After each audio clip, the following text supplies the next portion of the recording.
Thank you, Ms. Levinsky-Wells. Ms. Goodwin-Caldwell. Yes, on the micromanaging piece, can we get a definition on that?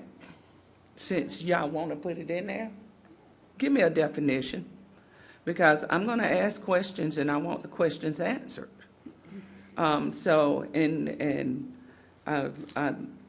Seeing this document as it is, I think it's fine.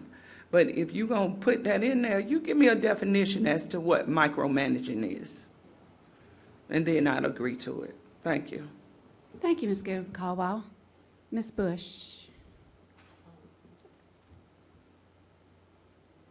Yes, in response to Mr. Meek's question about weaknesses, that's how we phrased that next question. We went and kind of morphed some of our past open-ended questions together, and being in that mindset that we didn't want to say what are our weaknesses or what are our opportunities for improvement. That was so you do have that covered. It would be under that is what are our opportunities for improvement would cover that question of what are our weaknesses. That's it. Thank you, Ms. Bush. Mr. Chalmers. Yes, I think maybe we're being a little PC here, but I think that is the question. What are our weaknesses? And, same thing, what are areas to improve? I've heard, what can we do to improve for years? It's just a little PC. I don't care how we word that. I think the bottom line is if we have problems, we need to address them. And so I think we need to be careful of that. The other thing I'd say is we need to be careful about, are we trying to not hurt our own feelings here? And some of these things, it seems like we're just kind of, hey, don't say that. We're going to hurt our own feelings. And as will probably happen later, I will probably, make some comments that wouldn't be considered PC. So I would say, yeah, and I agree with Ms. Caldwell that we do need, and one of my questions was going to be, what is and what do we mean by micromanagement? Because as Ms. Levinsky-Wells says, management's one thing, and micromanagement doesn't mean you take out all of the management that needs to be put in place. That's all I have. Thank you. Thank you. Mr. Sutter? Who will give this out and who will tabulate it? The chairman of the board always tabulates this board self-evaluation. This is a function of the chairman of the board. Mm-hmm. Okay, thank you. Thank you, Mr. Sutter. Ms. Wells? I mean, to follow up on what everyone said, I think none of us agree on what management versus micromanagement is. So what I would suggest is that for those folks who believe there's something missing that we aren't saying because we don't use the word micromanaged, provide a definition or an input back to the chairman to say, micromanagement is this to me. I think that's been the problem. We say we don't want to micromanage, and what you think is micromanaging, I just think is asking great questions. So maybe between, it's up to the chairman of the committee, but I would expect maybe giving some feedback about some specifics about what that looks like. So maybe you could craft additions or language in would be helpful. That's all. Thank you, Ms. Wells. Mr. Lewis? So just to two things. One, there seems to be some confusion. I was not suggesting that the word micromanagement be put in the policy. I'm just suggesting that it is in the NSBA language and seems to have been avoided in Section 3. I think that the sentence I would recommend that the committee look at, because, again, this is being presented for information only, so we can't amend what's here if we wanted to, would be to look at the fifth bullet, which says the board follows its prescribed role as a policy body and does not become involved in making administrative decisions. And I think does not become involved in making administrative decisions is vague, and I don't think it says anything. So I would recommend that the committee look at that sentence and see if it could be more clear about what it means by that, which probably means is not involved in micromanaging, but needs to be, I think, better clarified. And I'm happy to submit language to the committee. I can't amend it here because this wasn't put on the floor for me to amend. So if the committee has another meeting, then I'm happy to attend that meeting and discuss it, or I'm happy to submit it to the chair. Neither of those options were offered to us as a suggestion by the presenter of this information. So my question would be, is there a plan for this committee to meet again before it's brought to the board to vote on in the June meeting? And if so, can you send at a future date when that time is so we can meet? Thank you, Mr. Lewis. Mr. Sailors? Just two clarifications for the chair. I agree with Mr. Lewis's point on how this could be more responsibly included. So the committee's recommendation is that this will, or intention, is that this will come to the board meeting in 2 weeks. Okay. Thank you. Ms. Moore's fair. I'm not quite sure where to go from here, and I'll ask for advice, but it was the committee's intention that this document be a document, number one, where we have an opportunity to develop relationships. And those relationships are positive relationships between board members and the superintendent. We truly believe that if you have a relationship, you can say anything that you want to say, and you come to an agreement. So this document not only would help us evaluate what we're doing, but will help us get on the same page with the superintendent, highly effective boards, the strategic plan, and we all are able to make good decisions. So with that being said, I've taken down notes. It was our intention that we bring this to the board meeting, but I'll have to take some advice because I don't know where to go from here. Thank you, Ms. Morrison Fair. All right, if there are no other speakers, I have just a couple of comments. And it'll only take a couple minutes, so I'll extend for 2. There is a bullet point under section 3 of the NSBA recommendations that is not included in ours, that is worded positively on that same topic, that does not include the sentence micromanagement. It might bring the two sides together. The template that our assessment comes from says the board concentrates on developing policies and allows the superintendent to administer them. So that kind of sets a line between, us staying in our lane and allowing the superintendent to do his job. So if we put that bullet from the template into our document without using the word micromanage, I'll just submit that to the committee as a suggestion. I get that micromanage has a negative connotation, and nobody is going to agree on what that means because it's going to mean different things to different people. But if we have that clear delineation in our evaluation that we're focused on policy and not administration, I think that might help a little bit. So I'll throw that out to the committee. And the other comment that I had was in section 5. There are the last 2 bullets of that section are not in the template, and just as an individual board member, I was concerned how I would be able to evaluate the board on ensuring that the district meets annual targets under performance goals number 1 without any caveat in there about sufficient resources being allocated either by us as a board or from the state or from the federal government. In other words, it kind of hits on the point that Lisa and Derek were talking about earlier. If we're going to set an indicator for us to evaluate us on, it has to be subject to budgetary constraints in some manner. Because if we had unlimited resources, it'd be no problem to get Southside to 80% graduation rate. But the fact of the matter is we don't.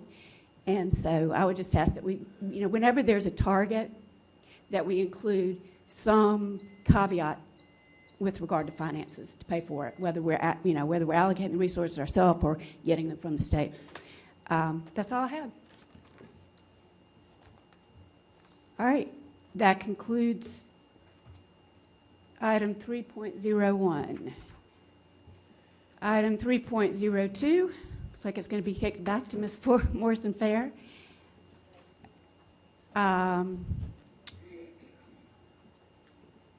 And that is revision of policy MVC, local cultural institution relations, the Roper Mountain Science Center.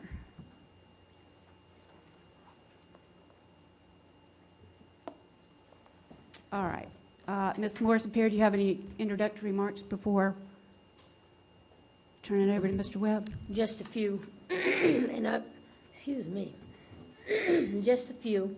I would say that as the liaison between the school board and the Roper Mountain Science Center, we are ready to make a recommendation, and I'm losing my notes, from the Roper Mountains, from working with Roper Mountain Science Center on changing the policies for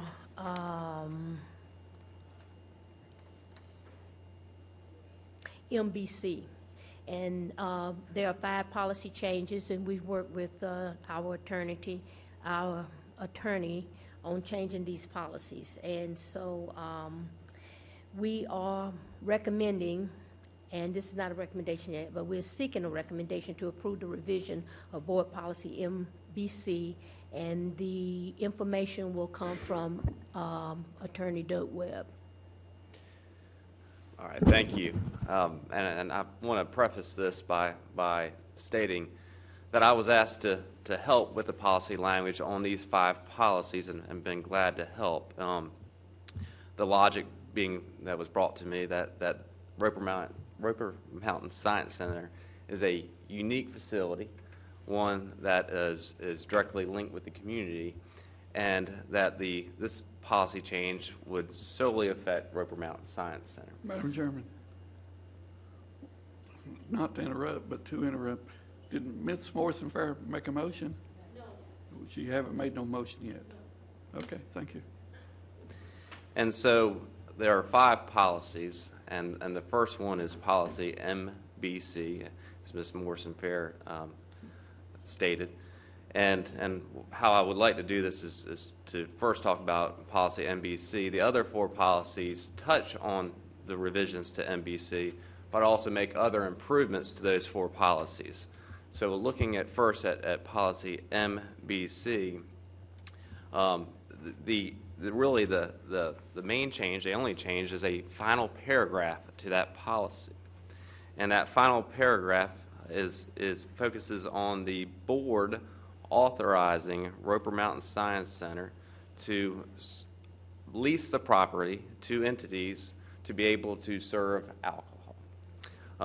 And there would be parameters in place, and the policy states just that, in the sense that there cannot be educational programming to students when this were to occur. It is also stated in that final paragraph that the entity would have to sign a lease agreement in accordance with policy KG that would go into greater detail. Now, this greater detail would be contained in an administrative rule that would accompany this policy change, that would detail insurance requirements, safety, training, indemnification, holding the school district board of trustees harmless, several requirements that would be contained in an administrative rule that would accompany this board policy. Moreover, in this final paragraph to this rule and this policy, there is a requirement that the Roper Mountain Science Center director always first approve any group that wants to sell alcohol, or serve alcohol, I should say. So I'm sorry, not sell, serve alcohol. And the final sentence to this policy change reaffirms that this change in being able to have alcohol and to serve alcohol only affects Roper Mountain Science Center and does not affect other school district property. Thank you, Mr. Webb. Questions for Mr. Meek? Couple of questions. You mentioned serve and sell alcohol. Is it only to serve? That's correct. We're not selling alcohol. The intent behind it would be to have a lease agreement for an entity, and you know, this could be discussed further by board members. But from what I understand, is the idea would be to have community groups lease the facility to be able to serve alcohol. Okay, and you're going to require these groups of community people to have insurance. Correct. Does this include liquor liability insurance? Yes, sir. You know that's kind of expensive sometimes, Yes, sir. so it sort of limits who could use the facility. And we're not allowing the different community groups to sell the alcohol. They have to, you're going to have an open bar and is that correct? Well, I will say that it will not be Roper Mountain Science Center selling alcohol. That is addressed in what I contemplate in the administrative rule. I think it's open for discussion as far as once that entity leases the property to serve alcohol, what is the manner in which alcohol is then served. Okay, and who in their administration will be looking to make sure that the correct insurance is there and our interests are protected? That would be the director of Roper Mountain Science Center directly in coordination with the director of insurance, payroll, currently Mr. McCutcheon. I would also support that. And the director of facilities is also involved in when property is leased as well. Thank you. And so if I could just follow that, anytime an entity leases a facility, in policy KG, there are requirements for a contract to be signed, insurance to be provided, certificates of insurance to be had, and so those would still apply. Are you aware, as I am, that in some instances, the insurance never gets picked up on, followed through with? They don't have anything in their hand before the event occurs? No, sir, I'm not aware of that. Okay. Throughout the state, are other school districts, have they allowed alcohol on their premises? Yes, sir. I'm aware of Richland School District 2 that has a facility that, I don't know the specifics of that facility, but comparable to the Roper Mountain Science Center in the sense that it's often used by the community. And I have looked at that school district's policy, the rule, to help develop where we sit here with this policy and what I contemplate, administration contemplates for the administrative rule. And have you personally researched the legality of districts being able to do this? Yes, sir. Okay, thank you. Thank you, Mr. Meek. Mr. Sailors? I was going to not necessarily ask a question, but offer some additional clarification, which I believe Mr. Webb's already touched on part of it. This is something that has been a topic of conversation with the association for years. Am I right, Lisa? I mean, we started it when you were on the board over there, and now Glenda, and it's essentially comes about from where the Science Center is received, quite frankly, on a weekly basis. Requests from corporate Greenville, weddings, whatever. People wanting to come on the property to use its uniqueness for an event, whether it be a corporate event or someone wanting to get married on the farm. I believe you'd spoken to that at one time. And so when they hear that they can't have a bottle of champagne to celebrate the moment, they go somewhere else. And so there's literally hundreds of thousands of dollars that could potentially be garnered to the association or to the Science Center as a usage for instructional purposes in so many cases to support what goes on out there. Richland 2 they have a building called the R2I2, which is essentially their school district office, a career center, a county library, and an event space under one roof. They allow the serving of alcoholic beverages in the event space under a very tight component. And it's my understanding that the association, Mr. Webb, and others that have had their fingerprints on this have used that as a model for this recommendation.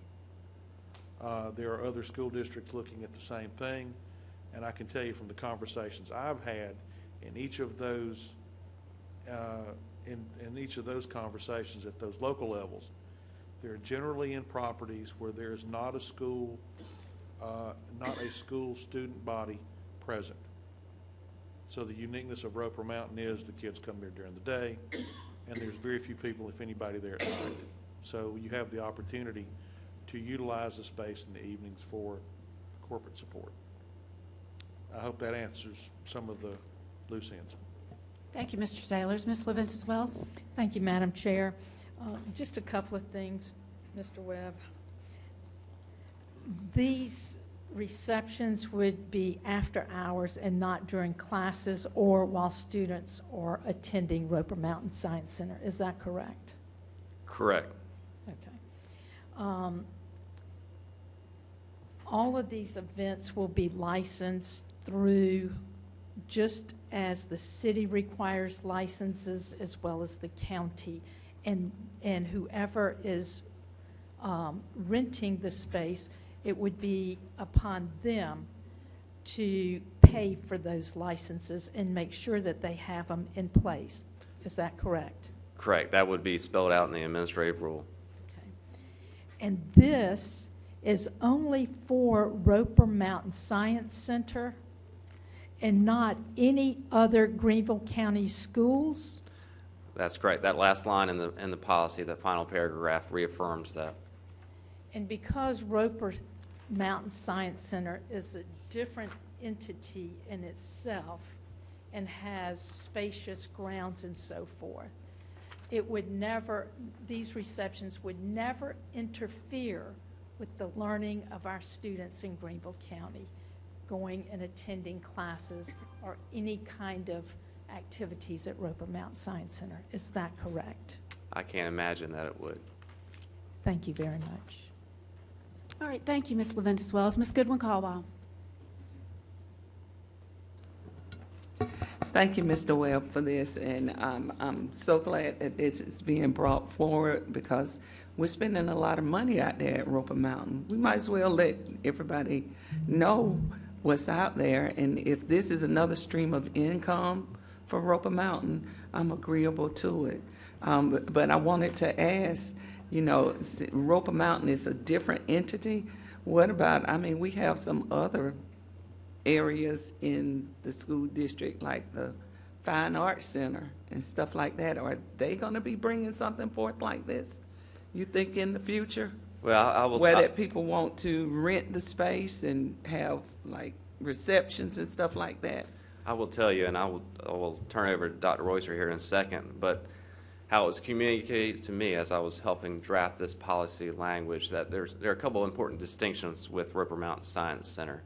One, it's not directly linked to a school. Right.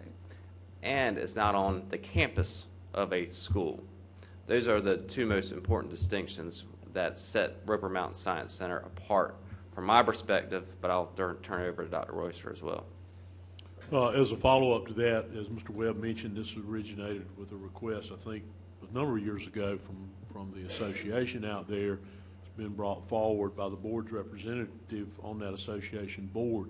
It is not the intent of this administration to recommend the expansion of this policy to any other property of the school district. This is a unique and unusual piece of property in that both in its location and its isolation from other school facilities. So it would not be our intent to support any recommendation to expand this service or sale beyond the leased or rented use of the facilities at Roper Mountain Science Center. Okay. Thank you. Thank you, Ms. Goodwin-Caldwell. Mr. Chalmers? Yeah, excuse me, I have a few questions. That would include, I presume, this building as well. Yes, sir. And this building is school property? Yes, sir. Every facility that is currently occupied in any way by Greenville County Schools, whether it be leased or owned, would fall under the prohibitions of your policy. Now, without getting into the details, we currently are buying back improvements from Best. So, in fact, if you recall, on occasion, when we go to sell a piece of property, we have to get the Best board to agree to it. Mm-hmm. So there are places where it's not as clean and simple as saying, we own this. Now, there are no Best interest in the Roper Mountain Science Center. But the Greenville County School District does own it lock, stock, and barrel. Yes, sir. Simple, is that correct? That is correct. Now, are there ever students over at this building for programs? In this building? Yes. There are students in and out of this building for various reasons, but not for the regular conduct of student programs. Right. But would you say that this building is just about as unique as the Roper Mountain Science Center is in terms of the things that it does? It is somewhat unique, but it is not as unique as Roper Mountain Science Center. It and M.T. Anderson are both very similar in the usage of the building, and to a degree, the operations center. I heard for the first time about 3 minutes ago that this issue has come up over and over a number of years. How has it been handled in the past? Anybody that knows? Okay, so it's never been presented to the board. Well, I'll maybe go into that a little bit further later on. In terms of reaching this decision that we're apparently going to be voting on this morning, if not this morning in the general meeting coming up in 2 weeks, how many board members have been involved in the drafting of this? If I could see a show of hands. Yes. How many board members have been involved in the drafting of this, the discussions with this, anything relating to this? How many have been involved in it? One? Two? Well, I'm talking about this policy that has been presented to us here, and I'm asking how many board members have had any input on this policy? Just for clarification. Madam Chairman, Mr. Meade. one board member cannot ask for show of hands, the chair can, but not a board member individually. All right. I would then ask if the chair would ask for a show of hands. Okay, as a point of clarification, are you talking about drafting the policy that's before the board? This policy has had a lot of input from various people, and I don't know that any member of the board has had any input in the drafting of this policy. This policy has been brought to our attention apparently on a number of occasions for many, many years, and for some reason the board never felt that it was a good thing to do. And I have a number of questions about how this will work in practice, but I'm curious why, other than apparently one board member, nobody has had any input, discussion, recommendations, or anything else with respect to this policy. And in fact, the only people that I know that have had input have been people who are not members of this board and who are not employees of the school district. And I'm curious why, after I had asked a number of people on a number of occasions what the status is, what's happening on it, I was never asked, never answered with respect to what's in here. And I think one reason that's the case is this did not go through the standard committee process. And one of the questions I'm going to have is, when we spend hours discussing all kinds of other policies and all kinds of things in the committee process, this somehow or another was not deemed worthy to go through the committee process. That's one of my questions. Okay. Would you like to address that question to the current chair? To whomever has an answer, and probably the current chair can answer. Okay, Mr. Sailors? But if anybody else has an answer to that as well, I would be interested in knowing. Okay, earlier when you asked who had had input on this policy, let me clarify this, that I don't know of anybody on the board that has their fingerprints on the policy. A number of us have had our fingerprints on the conversation in the last couple of years. I'm a past board member out at the Science Center. Lisa is. Glenda currently is.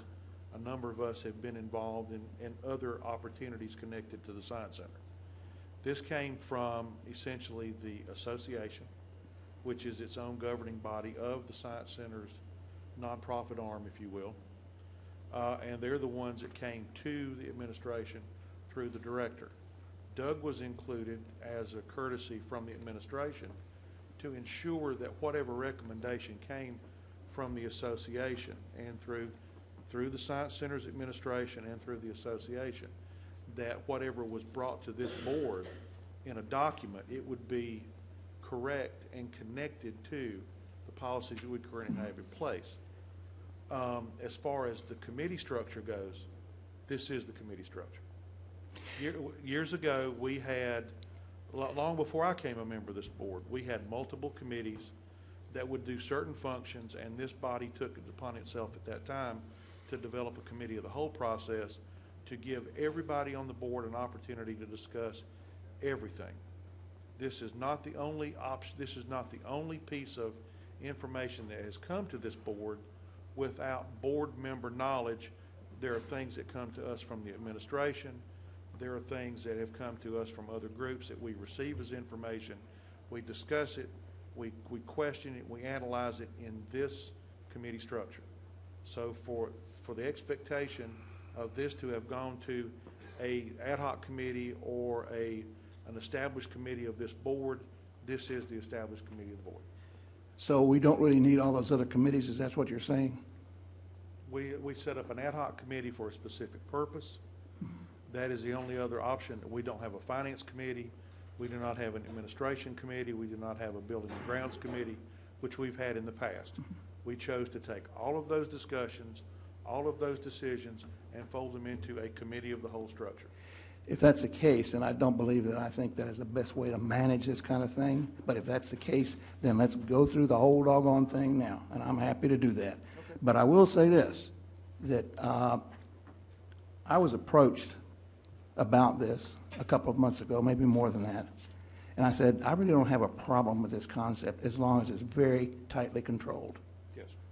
And I said specifically, because it was presented to me as, you know, from time to time, the Roper Mountain Science Center needs to have a fundraising activity because we bring in donors and corporate donors and all that. We want to present to them the projects we're doing. And it would really be nice if we could serve them wine and maybe beer or a cocktail or whatever. My response was, I don't have a problem with that. And my comment today is, I don't have a problem with that.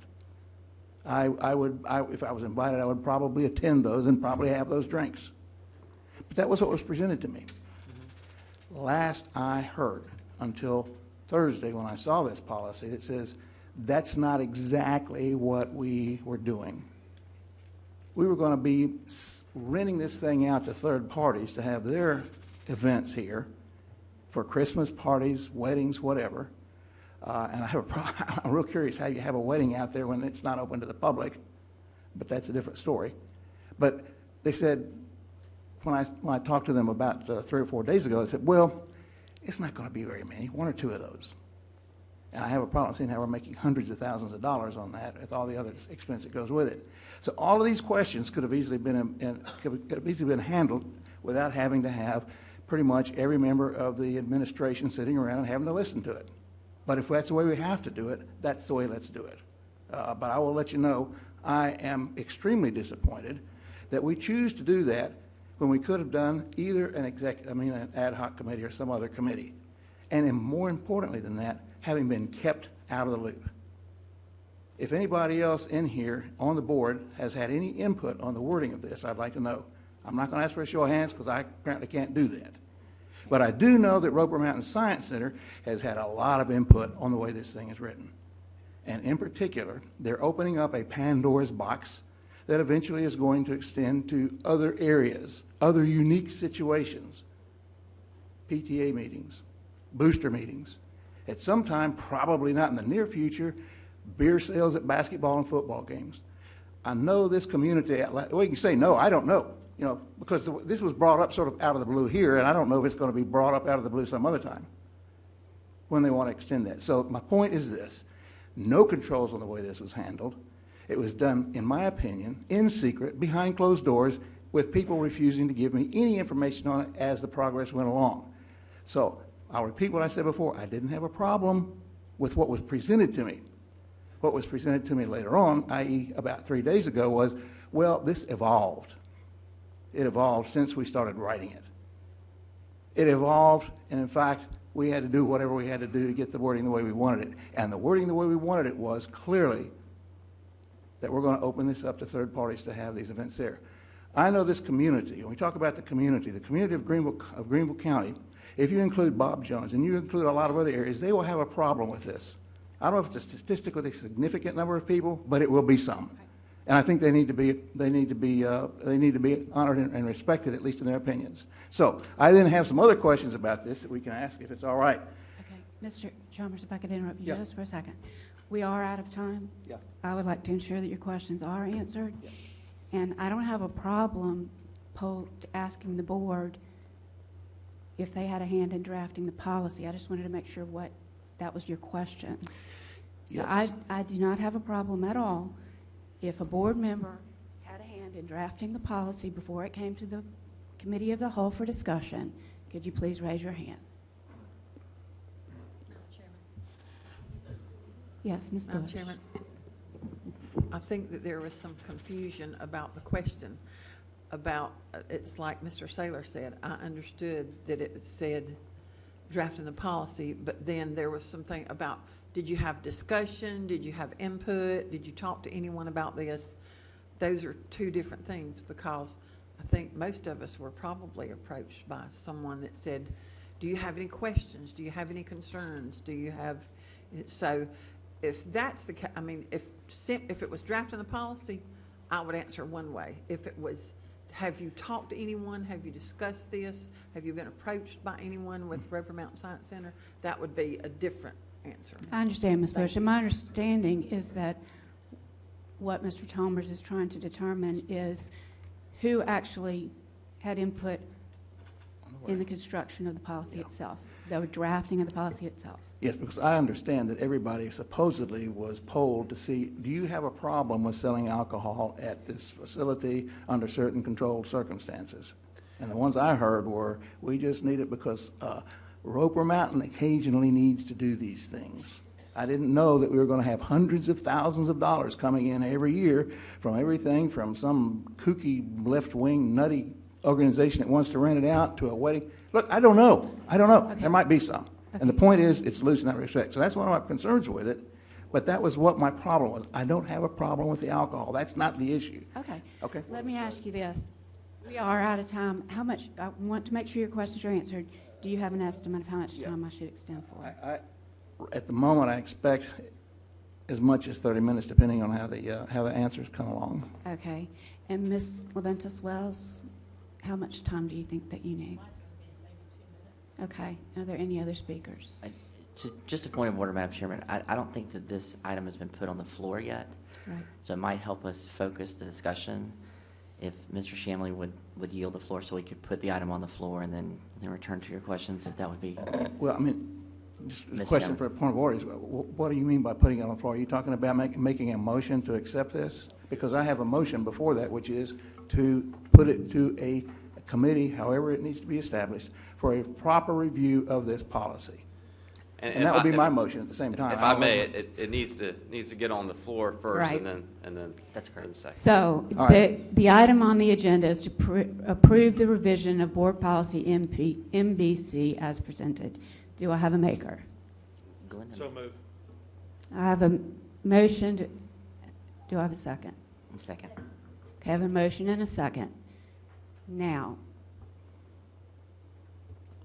Mr. Yes, Chalmers. I have a motion to table this and send it to a committee for a proper review, as we have done with so many other times. And I know I'm the new kid on the block here, but this is the first time I've seen something this significant that did not go through some sort of committee process. So that's my motion, that it be sent to the appropriate committee. And I think the chairman is who's responsible for doing that. Okay, I heard a motion to table and a motion to send it to committee, which, One motion, two actions. which, The first one first. Okay, then just table it. I mean, I don't mind sending it to committee. I mean, the order is fine. If it's Okay. easier to make the motion to send it to committee, I'm okay with that. At the end of the day, all I'm asking for is a proper review by the appropriate committee of this policy, which may take one vote and send it right back to here like it is. And that's possible. That's okay.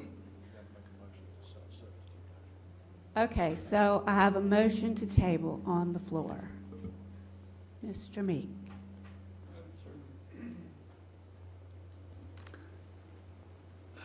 he hadn't got a second yet, so it's okay to, I guess, to talk on it. But if you table the motion, Mr. Chambers, then it's tabled completely. The whole, it's gone until it's brought back off the table. You know, there's no guarantee it's going to go to a committee or anything else. It'll be up to whether the chair wants to do an ad hoc committee or not. And I understand what tabling means. And a motion to send it to committee is separate. Yes, that would be basically, if not tabled, to send it to committee, and that was probably inartfully made. So I will be glad to withdraw the motion and change it to a motion to send it to a committee. Okay.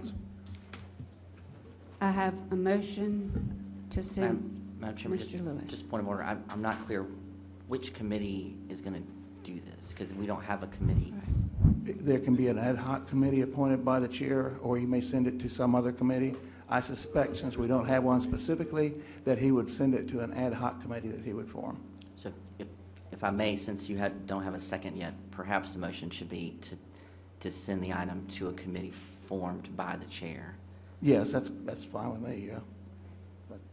But that's basically my intent there. Intent, as I'll say, is not to kill this thing altogether, but I do think it needs to have the appropriate input from all members. Of all 12 of us, apparently only one has had any input. And there's been a lot of input from third parties, and I don't think that's the way for us to manage policies by this board. Okay, so I have a motion, if I'm understanding you correctly, a motion to direct the chair to form an ad hoc committee for the purposes of studying policy NBC? Yes. Okay. Question. Mr. Sutter.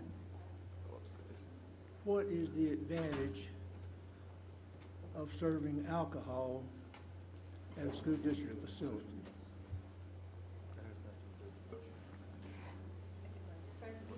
Mr. Webb? what Yeah, is the I need advantage? it, well, Well, I can't, I gotta know that before I can vote on that.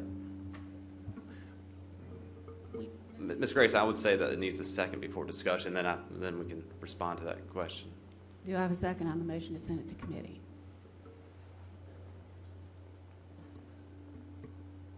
Second. Okay, I have a second by Ms. Goodwin Caldwell. Any discussion? All right, Mr. Sutter? Who are you directing your question at? I can, Mr. Webb, since he's went through all of this, then he can certainly ask me, what is the advantage of the school district serving alcohol? And I assume this is a school district facility. And I'll, Mr. Webb? I'll be happy, I'll comment, and then Ms. Morrison-Fair, please weigh in if you feel so compelled. But what's been conveyed to me and communicated to me is one, this could be a stream of revenue that's done with certain parameters in place, insurance indemnification and other strict requirements. And it would also increase the use of the premises, Roper Mountain Science Center, by the community.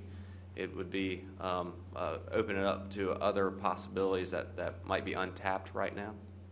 So those are the two primary reasons that have been conveyed to me as I have helped draft this language.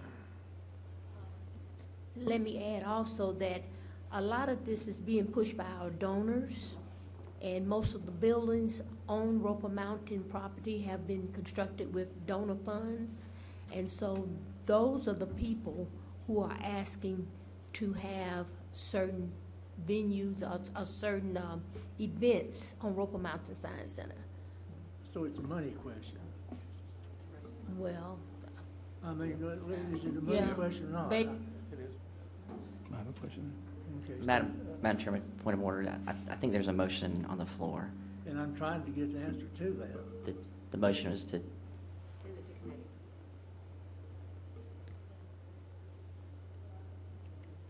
Okay, so I have a motion on the floor whether to send this to committee, and I have a second. All those in favor? Yep, Ms. Wells?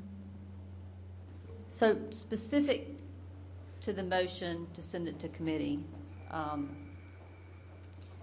this is being handled in the way that a lot of other policies over the years, all of them with the exception of the instructional policies, where we did have that committee that worked for 2 years.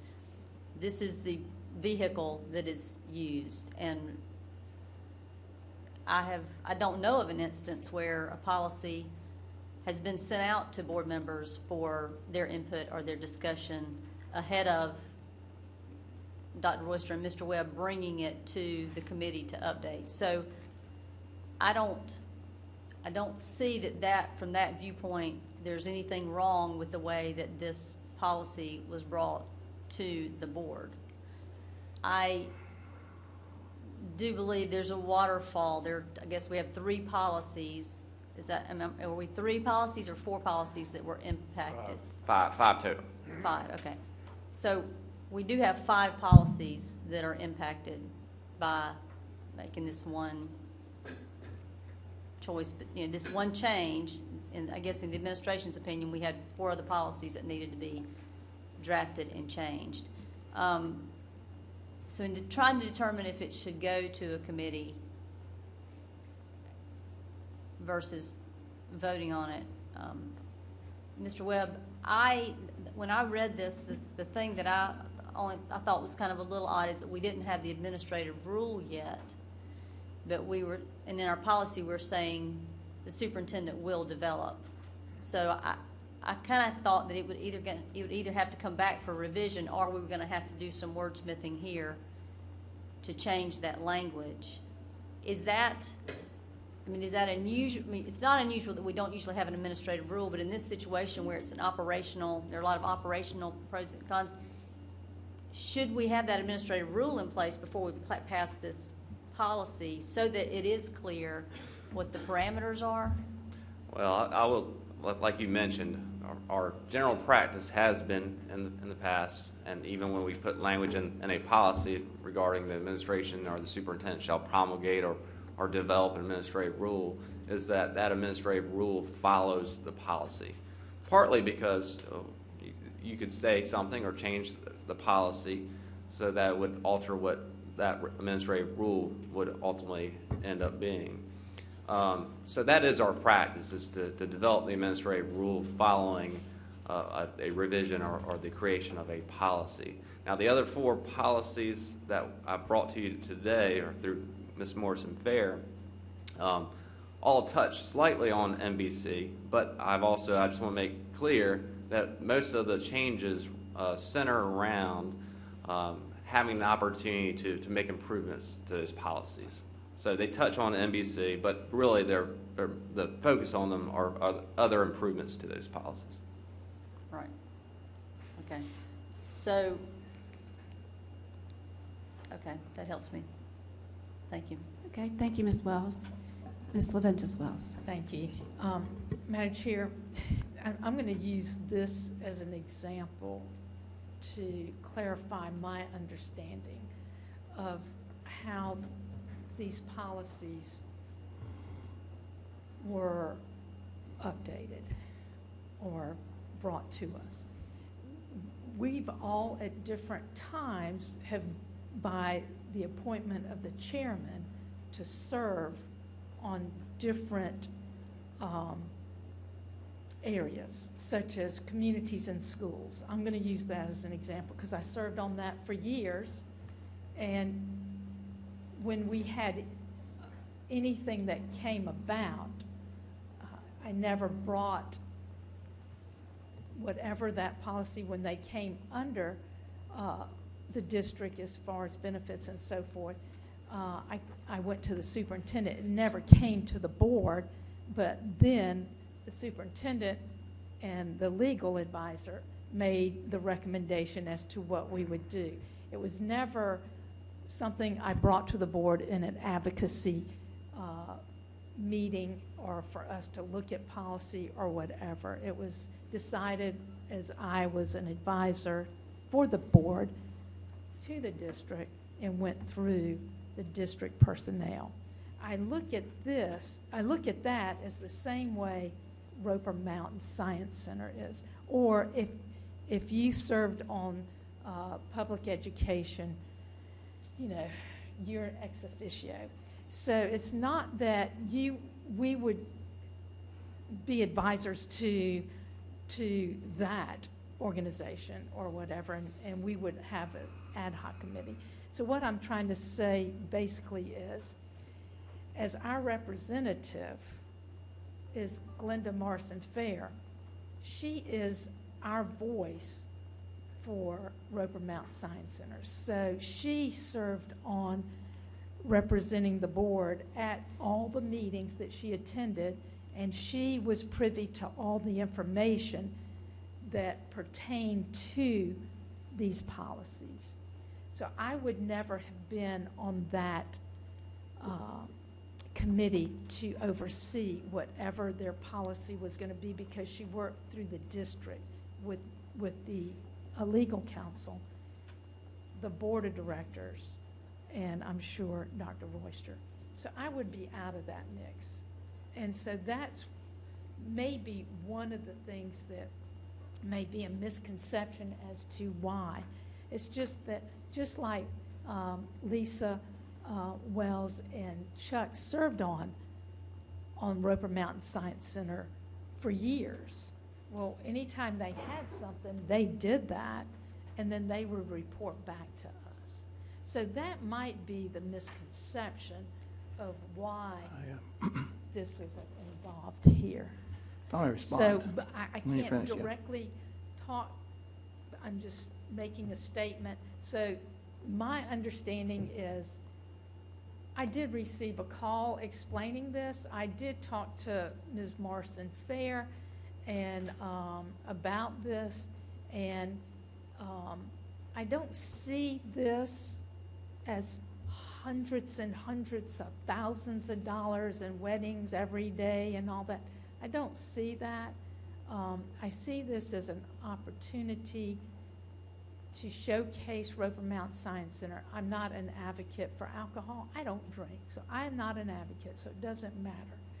But I do understand organizations that may, and I do understand corporations that contribute to Roper Mountain Science Center, and they do, they would like to have people there for gatherings. So that's what I'm thinking. That's what I'm looking at, and that's what I was pretty much briefed on. And that's why I could feel good about this. And I don't see this as throwing a big bash every weekend at Roper Mountain Science Center. I do not see that at all. We are above that, and we are a professional organization, and we expect professionalism on our premises. Thank you. That's all I have If to I say. may respond. Thank you, Ms. Leventis Wells. Mr. Lewis was next. So, Madam Chairman, just to be clear, there is a motion that is not regarding this policy change, but actually moving it to a committee. So I have 3 questions about that specific motion, please. So the first question would be to the board chair. Yes, sir. About the feasibility and the timeline of creating a committee over the summer, when I think I understand that officer elections are going to come up in the next 2 weeks. I mean, could you, just as the chair, kind of speak to the logistics of whether the timing of that would be something? If the board approves referring this to a committee, then I would err on the fact that we need to get this dealt. By virtue of the fact that this has taken so long to get to here, and just ongoing conversations off and on about the need, et cetera, the research and so forth, I think that we should move forward rather quickly. Now, that being said, I would work with the officers currently to identify at least 3 people to serve on a committee. It would be up to the chair of that group as to whether they chose to meet over the summer.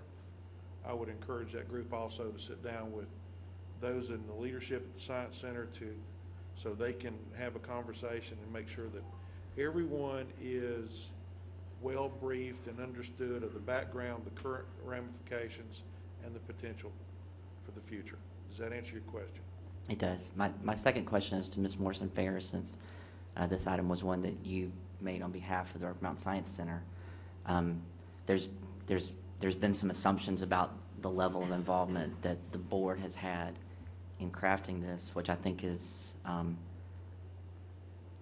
done through you as our designee to this board. So, is it your opinion that sending this to committee would allow this board to cover new ground, or do you feel like that the ground and the questions that have been asked asked by the Roper Mountain Science Center board, and this is being brought kind of as a product after all that work has been done? Madam Chairman, let me make a point of order that a board member cannot ask another board member a question. They can ask the chair only. I would like to direct Ms. Grayson those questions, and you may designate someone else on your behalf to answer them. Thank you.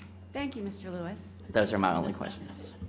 Ms. Morrison-Fair, would you like to speak to the process of drafting and your opinion on as to whether we should refer this to committee or whether the work has effectively already been done by the Roper Mountain Science Center as your Thank you, Ms. Grayson. I think the Roper Mountain Science Center Board has done an unbelievable amount of work in order to come up with this recommendation. And the recommendation means that we will have to change a policy. Also, our lawyer has done an unbelievable amount of work to make the connections between the policy MBC that has to be changed and other policies that are touched. I understand Mr. Shomley's question that maybe every board member did not have their hands on this recommendation.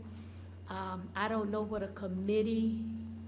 else a committee would overturn or would come up with to add to this recommendation, but I certainly respect the fact that you have additional questions. I don't know if a committee will handle those additional questions, or we should hash it out right now. But Roper Mountain Science Center Board has done a lot of work before they even thought about making this recommendation. And as it has been stated, this recommendation has been floating for several years, and the question has been asked. And a lot of the questions are coming from our donors who donate money to keep that going. So my opinion is I'm satisfied with the work that the lawyer has done and also Roper Mountain Science Center Board has done. Thank you, Ms. Morrison-Fair. Did you want to speak to the motion on the floor? Yes, and in part respond to some of the comments that have been made, that this is the way we've done this for years. And as I had said before, if we allow third parties to do this kind of work without any input, and not just without input, but with denying input, questions, et cetera, from board members, we are not doing what we should be doing. I did not get elected to come here to rubber stamp anybody's idea. I don't care how much work they did on it. Doesn't matter to me how much work they did on it. I would expect for us to be able to deliberate as a body, which we're doing now. We could do in a committee. I recommend we put it into a committee. And I understand that there are probably enough votes to get it out of committee the first vote, and it comes back here for next week or the 2 weeks from now. I understand that. But what I'm trying to say is I have a problem with rubber stamping something this significant that has been presented for years and years and years and is going to make us hundreds of thousands of dollars. And the fact is, it was said a few minutes ago that this is going to generate hundreds of thousands of dollars. And the only way to do that is to pretty much turn that into an event for them. And I don't think that's good for school property. Our obligation is to educate children and students and do those kind of things that will help them. That's what Roper Mountain does. So I don't have a problem, I'm going to tell you again, with what we're talking about in terms of Roper Mountain. I do have a problem with extending this and all of a sudden opening up Pandora's box with everything else. And I think that's particularly important. So my sense is, yes, we need to have it. If it means that we have one meeting by phone and the chairperson says we're going to have it by phone, I don't know if you can do that or not, says we're going to vote it and send it back, okay, I will have had my time. But I do think there are some things that any board member ought to have the right to say to try to influence, convince, and otherwise change ideas that are being rubber stamped and we're being asked to rubber stamp. Because somewhere along the line, somebody said, do not allow input from the other board members. That's my assumption. And if anybody can confirm that or not confirm that, I'd be interested. But I know that when I asked for it, the only thing I was told ever, well, your concerns are going to be addressed. They weren't. And I have a problem with that. I have a problem with going about processes that way. There is a way to do it. That's not it. And for that reason, I continue to support a motion to send this to a subcommittee or ad hoc committee or however it needs to be done so that we can have the appropriate input to get this done. I understand I probably won't be on that committee, no question about that, but I do understand I'll have a chance to attend that committee. Thank you, Mr. Chambly. All right, I have a motion and a second. I'm going to, yes, Mr. Meek. Oh, I got the floor. Do you have to, do you want to speak to the motion on the floor? Yes, ma'am. Well, Okay. sort of. As much as everybody else did. You know, I'm not sure, you know, I don't disagree with what Ms. Chomley is saying. I like for it to go through the committee, but this is the committee. This was set up in 1997, 98, somewhere, because I was chairman of the committee, set up the committee of the whole. And so I know that, you know, it's a fair process, and any board member, if you want to bring a proposal to this board, this is the way you do it. Normally, we go through the committee of the whole, but you can, which is the committee of the whole, you can bring any suggestion you have, any motion, just like Ms. Morrison Farrow. There are several of us that are liaisons to different committees that we look out for that, Mr. Chomley, and I know that you're new to this. I do take exception to the implication that any of us was elected to rubber stamp this board. As many negative votes that I have given for or against the administration over the years, that I'm no rubber stamp, and I can attest to everyone else to do that. And so I would also, Madam Chairman, like to make a motion to call the question. Okay, I have a motion to call the question. Would you like roll call? Yeah. I get a second to pass first. Do I have a second? All right, I have a motion and a second. All in favor? You in roll call? This is a roll call to call the Okay, question, all, which is not debatable. all in favor? Of calling the question on the motion to send this to committee. That's all we're voting on, not the motion itself or not the original motion. It's whether or not we're going to call the question on the motion to send this back to committee. That's right. All those in favor? Again, I think it's a roll call request, point of order. I think the roll call has been requested. Is that correct? Yes. I didn't request it. No. Would you like to have roll call? Yeah, Mr. Sutter didn't, which I thought he did. Yes, Yes. I'd ask for a roll call. I thought he seconded it to call the question motion. Does it have to have a second to ask for a roll call vote, or can any member ask for a roll call? Anybody can ask for a roll. All right, so I am now doing my best to ask for a roll call vote. Okay, roll call vote on the call of the question, on the motion to refer to committee. Mrs. Bush? Yes. Mr. Chambly? Yes. Mrs. Goodwin Cowell? Yes. Mrs. Grayson? Yes. Mrs. Leventis Wells? Yes. Mr. Lewis? No. Mr. Meek? Yes? Mrs. Morrison Fair? Yes. Mr. Sutton? Yes. Mrs. Wells? I will never vote yes to call the question. That's a no. Mr. Saylor? No.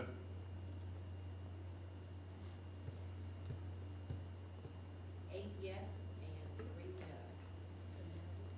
Okay, so now we're back to the motion, which is not debatable. So now I'm going to ask for all those in favor of the motion to refer this to committee.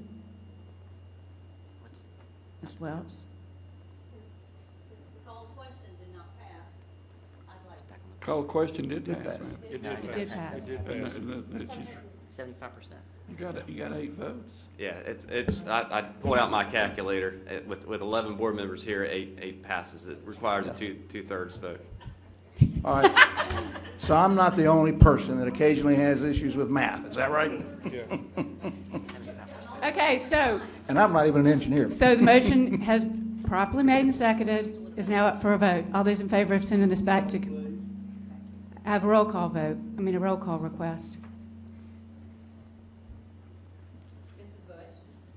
This is to send back to To committee. send back to committee. Mr. Chambly? Yes. Mrs. Goodwin Cowell? No. Mrs. Grayson? No. Mrs. Leventis Wells? No, and I do not rubber stamp anything. Mr. Lewis? No. Mr. Meek? No. Mrs. Morrison Fair? Mr. Sutton? Yes.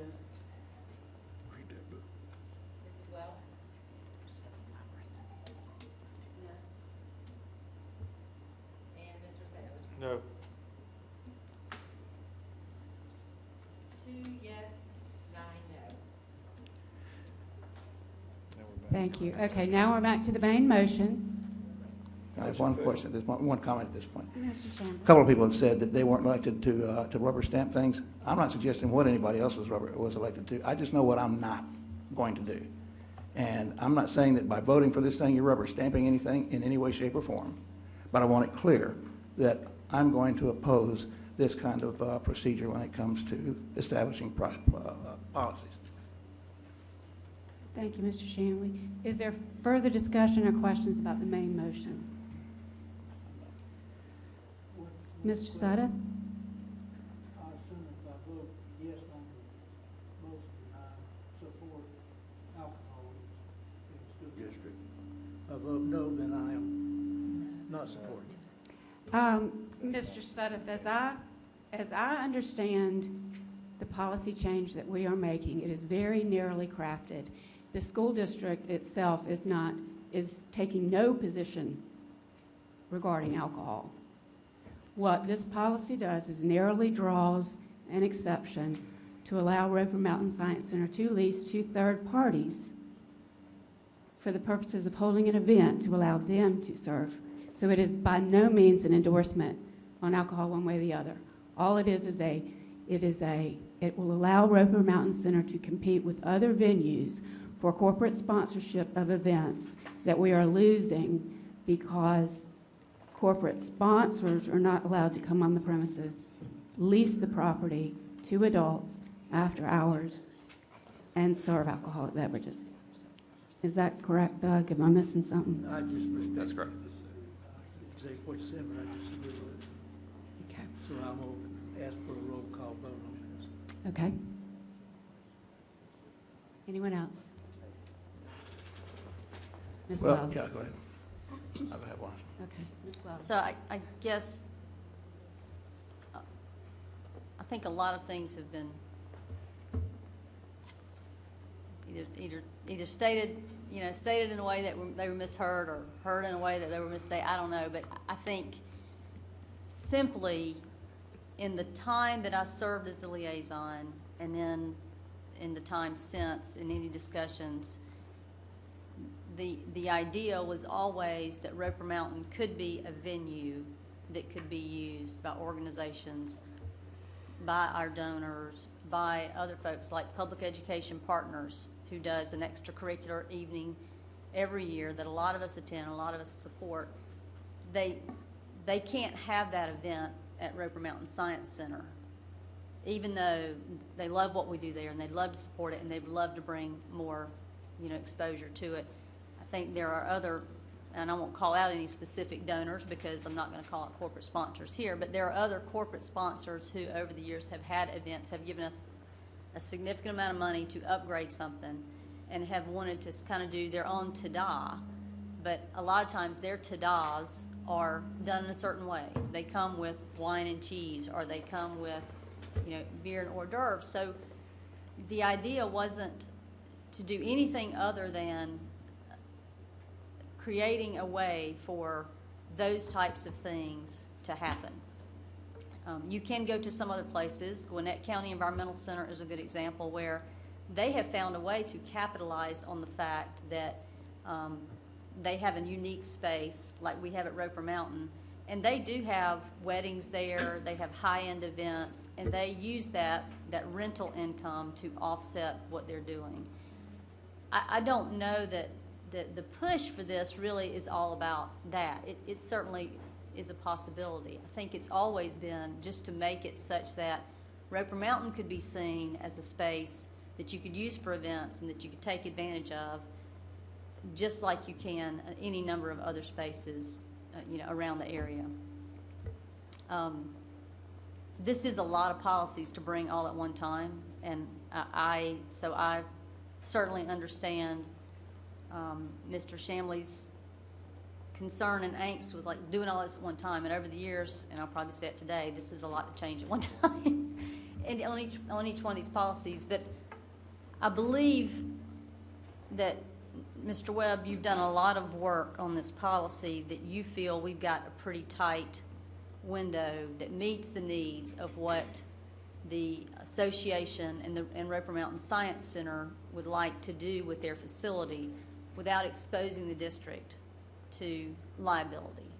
That's right. I've discussed this with Ms. Morrison-Fair, Dr. Royster, others, and my primary concern is making sure that this is done right and correct. And so, obviously, the administrative rule is, like I've stated before, is going to really detail the insurance, indemnifications, training, safety, other aspects that are needed. Okay. And I guess we haven't really heard from Dr. Royster at all on this, and you can start shaking your head no if you don't want me to ask you, but I would like for you to speak to this item. I think a couple of things that need clarification, because it is a little bit different, but it's not unique. If any board member brought forward a policy idea or presentation, no matter what that was about, and they needed advice, legal advice on how to best draft that policy, and we would do that, and that's what occurred here. This is something that's been discussed by individual board members, and I think that's been cited previously. I think going back to 2012, particularly individual board members who served as a liaison to the Roper Mountain Science Center Association. So amongst those, there'd be, I'm sure, greater familiarity with it. But my understanding was that there had been some discussion between and amongst board members about this, maybe not a passing around of a draft and saying, well, what do you think about this particular language? I don't know that. That could have occurred, but I'm not aware of that. But it was my understanding that board members had some discussion about the fact this was coming forward, but no draft or no consensus or voting or anything like that should not occur in the private but should occur in the public. And to the point that was previously made, our established process and procedure is that those things come to this body as a committee of the whole, which this has done. The question was asked about administrative rule. I can assure you that it would have stringent administrative rule around it, but it would be presumptuous of the administration to provide a rule for a policy that's not yet been passed by this board. Now, I can tell you we would make certain, Mr. Meek asked some very pointed questions about insurance. We'd make certain that those requirements were in place related to insurance. We would make sure the requirements are in place regarding the appropriate training for anyone that might be brought into that facility to serve alcohol. And there would also be the requirement that security be provided by sworn law enforcement officer, not by private security personnel, but by a sworn law enforcement officer. And I think the point was made earlier about any requirements which would be the responsibility of the person leasing it to comply with any permitting requirements. In this case, Roper Mountain is actually within the city limits of the city of Greenville. So it would be whatever permitting requirements are incumbent on an individual using a venue within the city of Greenville. Again, to allay any other concern, it would not ever be the intention of this administration to recommend the serving of alcohol as a part of a regular school program, nor at locations or venues outside of that one that's proposed in this policy. It is not the intent. In fact, I would recommend that this board not consider the serving of alcohol at school events. I think that was mentioned earlier about ball games and various things like that. We would strongly recommend that this board not adopt policies that would allow that. Hopefully that perhaps has answered or alleviated some questions or concerns. Okay. Thank you, Dr. Worcester. So I would, and this is the clunky part about doing this in committee of the whole, but I'd like to make a motion to amend the policy to say, so in that paragraph where we where we say the serving of alcohol, I'm going to restate that sentence so that my goal is to make it so that we reference the administrative rule, but it isn't written in a way that's future tense. So that what we would say is this policy will apply based on the terms of the administrative rule. And that way, we don't have to come back and try to understand why it's will. And that will also ensure that it can't be done until the administrative rule is fully developed. So the serving of alcohol is subject to the terms, conditions, and restrictions contained in Administrative Rule MBC. Because that's how we label them, right, Mr. Webb? Yes, ma'am. Okay. Is it NBC or is it KG? This would be MBC. Yeah, so, It would be tied to this policy, Ms. yeah. So the motion is to strike that sentence and replace it with what I just said. Do I need to repeat it? Okay. The serving of alcohol is subject to the terms, conditions, and restrictions contained in Administrative Rule MBC. Period. The next sentence. This administrative rule addresses, instead of will address, addresses safety, insurance, and liability pertaining to the serving of alcohol by entities that lease Roper Mountain Science Center.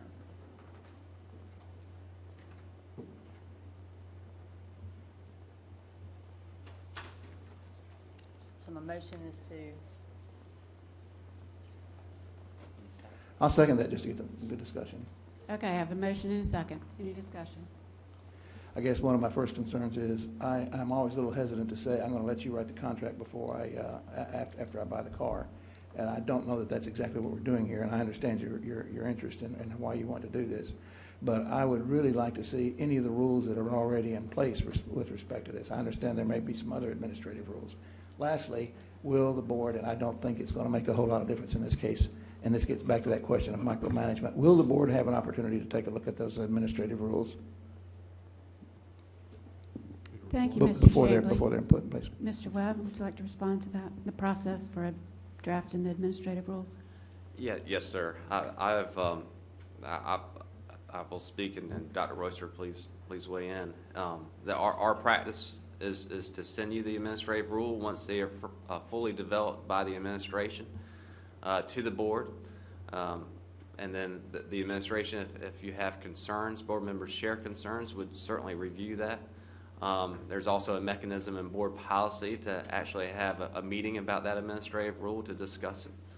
I hope that we could alleviate any concerns that you would have without that meeting, and I'm confident we can do that. But there are mechanisms and avenues for you to review and to address it. But if it's something that the board feels like needs to be addressed, then that needs to be put in the policy. In this policy itself? Yes, sir. All right. And that's one of the things that I would hope we would do then if it's particular. Again, we provide those rules so that you're aware of the rules we've promulgated, and we certainly would answer any questions about them. But if it's something that you believe needs to be approved by the board, then that needs to be in the policy itself. But we would very stringently address the requirements of this policy related to safety, insurance, and liability. Hey, you wanted to do, I'm sorry, I didn't. No, my kind of question there would be then is that, let's suppose that the policy doesn't adequately address certificates of insurance and how we confirm the actual existence of the insurance. Yes, If that's not in the policy, and I would hope it would be, but if it's not, what would be our next step to ensure that that's the case? Do we have an opportunity then as a board to require that? Well, we would put that in the rule just like we do right now. The most common example I can give you is everything that we do. Mr. Mills is sitting out there, everything that we do with contractors. Yeah. We have those certificates of insurance on file. We have their bond information on file. We would handle this in much the same way. And in that particular regard, I have seen in my past forged insurance certificates, and the only way to ensure that those forged insurance certificates don't rule the day is to actually call the insurance company or otherwise confirm with them. So there are a lot of things that could go into this that I don't think we need to discuss here, and I'll let you all do it, though. I mean, confirm that, but I think there's a lot more to this that we're sort of sweeping under the rug, but I won't get back into that. But I do have some other questions, I guess. The income from this is going to go where? Would go to Roper Mountain Science Center. So is that a policy specific that is here? Yeah, there are administrative rules regarding the dispersal of rental income. There is a particular rule related to Serene Stadium, which is different from any place else in the district. This would be similar to the rule for Serene Stadium. In every other case, routine rental, we take a percentage and we give the school a percentage. Are there going to be any rules on just how we select? That is, what requirements we will have for organizations that want to come use this facility? In other words, is it okay if the director out there says, yes, the Hells Angels might have their annual conference here? It cannot be a business for profit. And then I'll let Doug speak to the other things. That's the one that immediately arises. Obviously, we're not going to approve a group or organization that we think might create a risk to safety or health. So you say it cannot be an organization for profit? It cannot be used for profit. By the organization?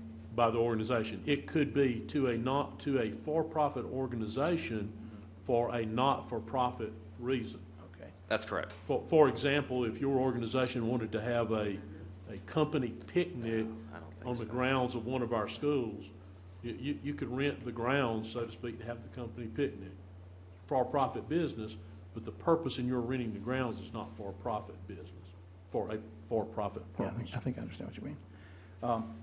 I think what I would like to suggest is that we have a look at those administrative rules before they sort of shut the door on this particular policy, that is to establish it for people to come to start using it. Thank you, Mr. Chambly. Anybody else like to speak to the motion to amend? Madam Chairman, Mr. Meek. were you going to have it put up on the board so I all could right. see it? Is that a yes? Yes, sir. I've seen that.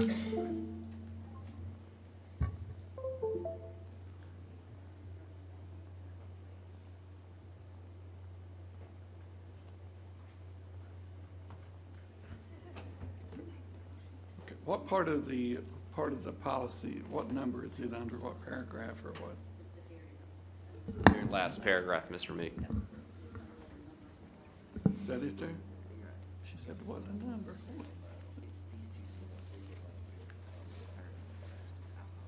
Okay. You want to put survey?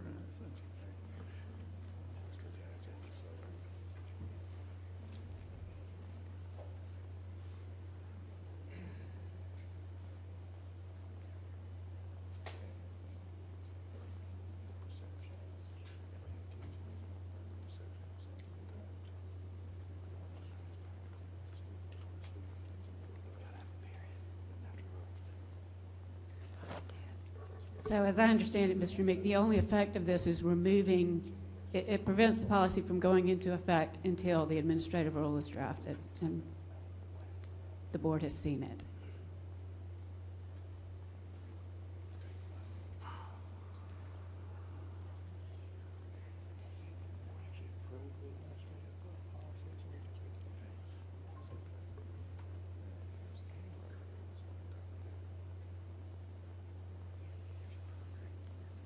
Okay, thank you. All right. Anyone else? All right. All those in favor of the motion to amend policy MBC as indicated, please say aye. Aye. Those opposed? No. No. And the motion passes. All right. We are back to the original motion As amended. as amended. Is there any discussion? Question, Mr. Sutton?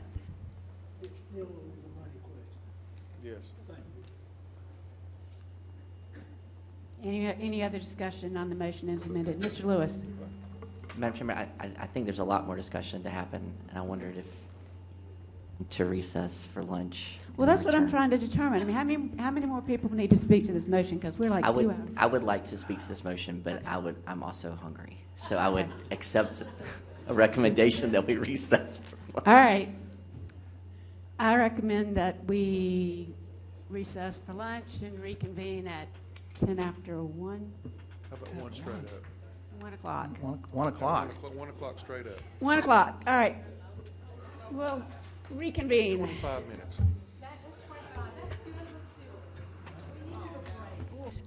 Since we're past time, I'm going to extend for about 10 minutes to give Mr. Lewis the floor.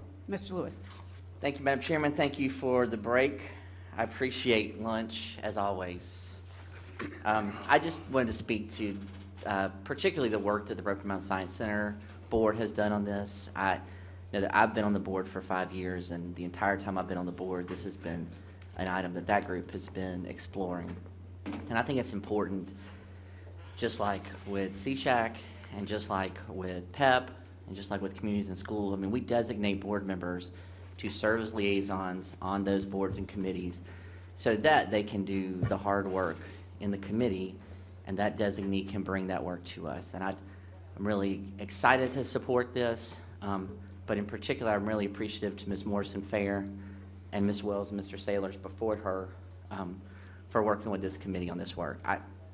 Particularly when you look at the Rocky Mountain Science Center's unique nature, this makes sense for us to support this. Particularly when we look at things like the facility plan, where we just discussed a couple of months ago that the funds the district's providing is for a building, and we're expecting the Rocky Mountain Science Center to raise the money to outfit that building and to staff it and to run operations in it. So if we expect them to generate revenue to offset funds that we're not giving them, then I think it's within our responsibility to give them some leeway in exploring how to use those, to generate those revenues and how to use them. So I see the Rocky Mountain Science Center as a unique situation.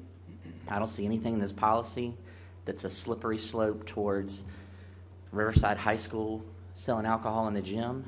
I think that it's very clear that we're talking about a facility where students aren't regularly there, and it's a unique environment. And so I'm very comfortable with it. I'm comfortable supporting it.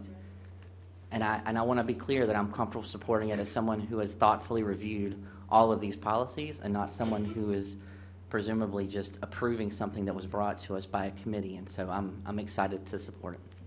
Thank you, Mr. Lewis. Anyone else? All right, motion and a second. All those in favor? Aye. Aye. All those opposed? Opposed. And the motion carries. All right, item 3.03, revision to policy JCDAC, alcohol use, drug use. Thank you, Ms. Grayson. I'll be happy to speak to that unless Ms. Morrison-Ferry. Okay. That is an item that, upon reviewing policy NBC, in addition to the other four, I viewed it as a good opportunity now to improve it, to make sure it better reflects our practices, better reflects applicable law. And so the three main changes to this policy is the fact that it changes the fourth bullet on page 1 that says that that the school district can discipline and address situations where students are using alcohol or other substances at any time or any place that impacts a school's ability to maintain order or discipline. And so that is consistent with behavior code, it's consistent with applicable law. When there's that connection between the outside conduct or any conduct and the school environment, and it disrupts it, impacts it negatively, the school district can take appropriate action. The second change is the recognition that the prescription medication, as long as it's prescribed and used accordingly and possessed accordingly into board policy JGCD, there is that caveat that certainly allows prescription medication used properly for students. So I didn't want that to be, there be ambiguity with regard to that.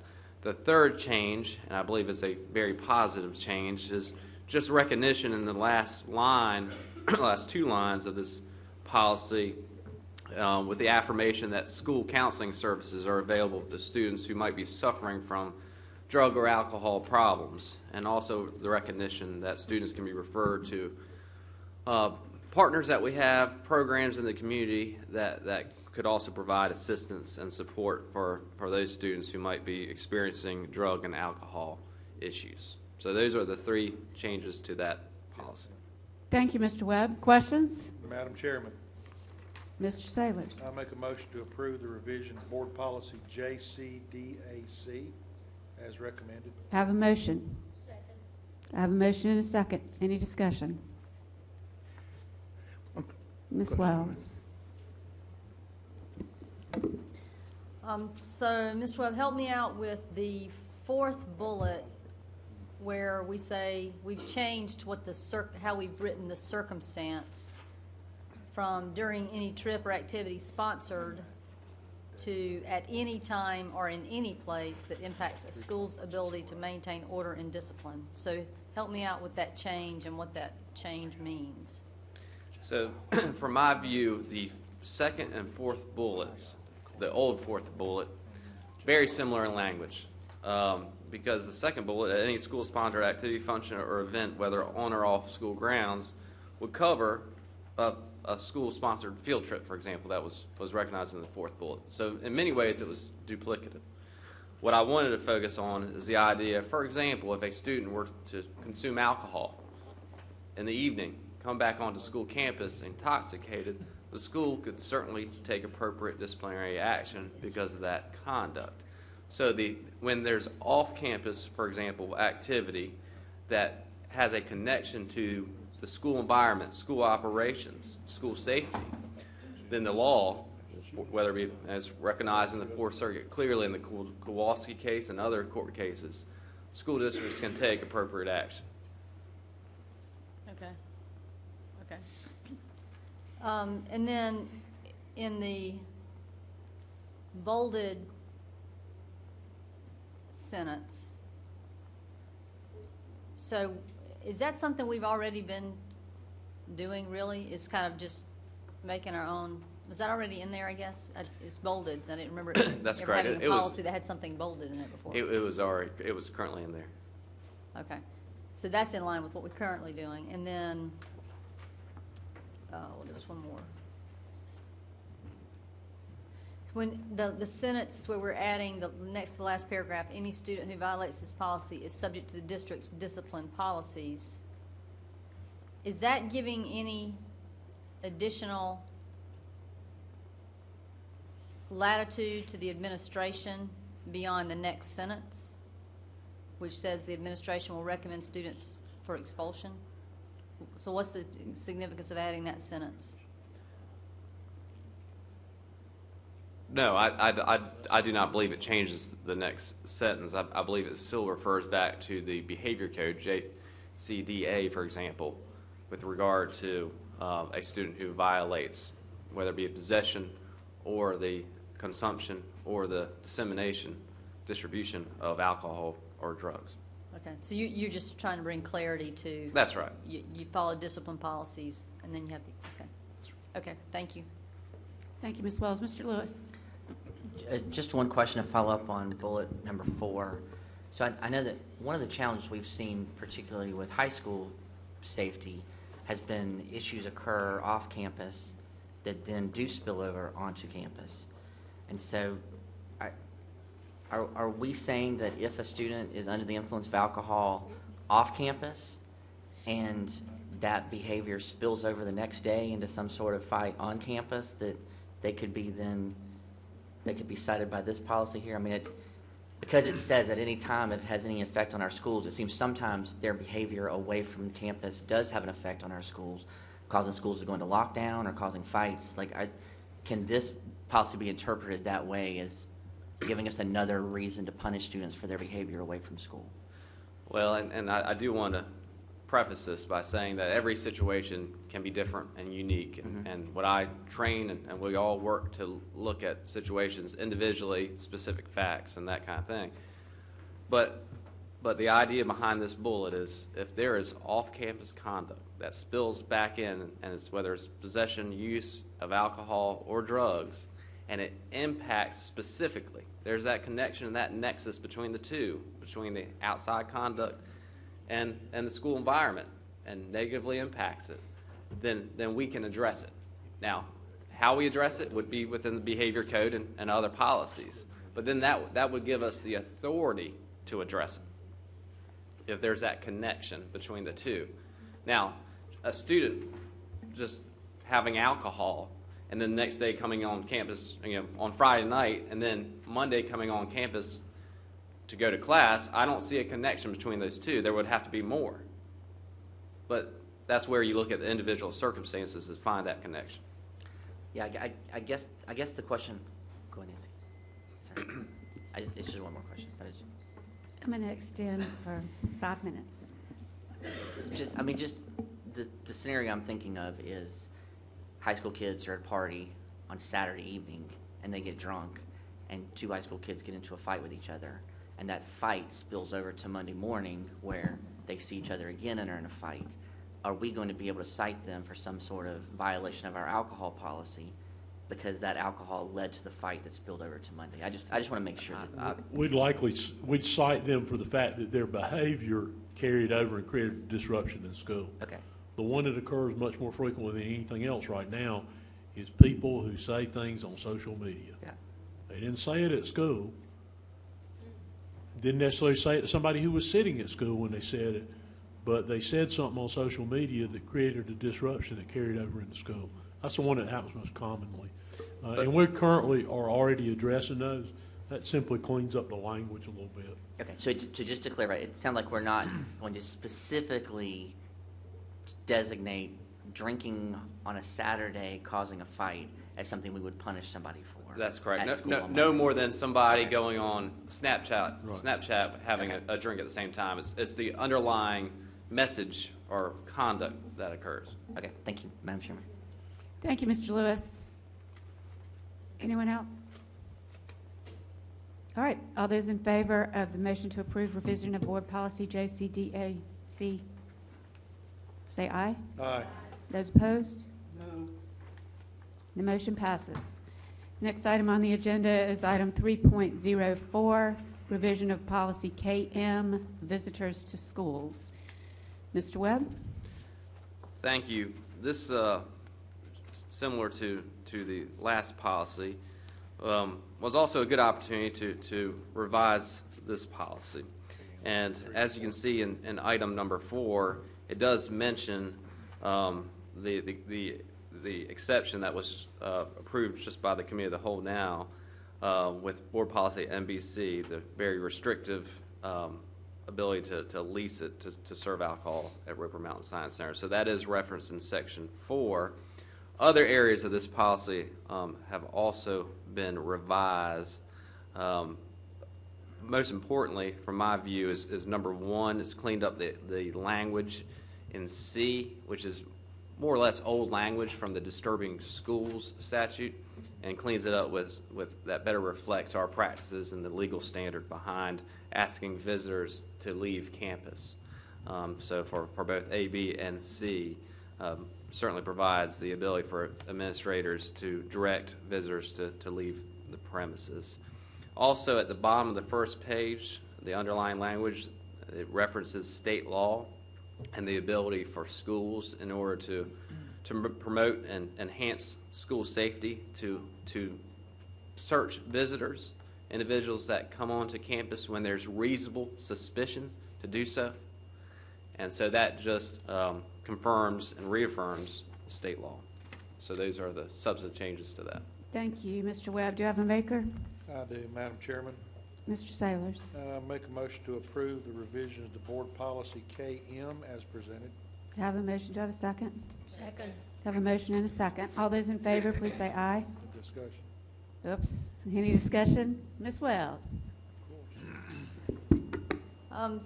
Number 4, item number 4, where you added except as permitted by Board Policy NBC. So I wondered, especially since we just talked about this other policy where we're saying it's okay for kids to bring prescription drugs and take them there if they have been specifically given to them.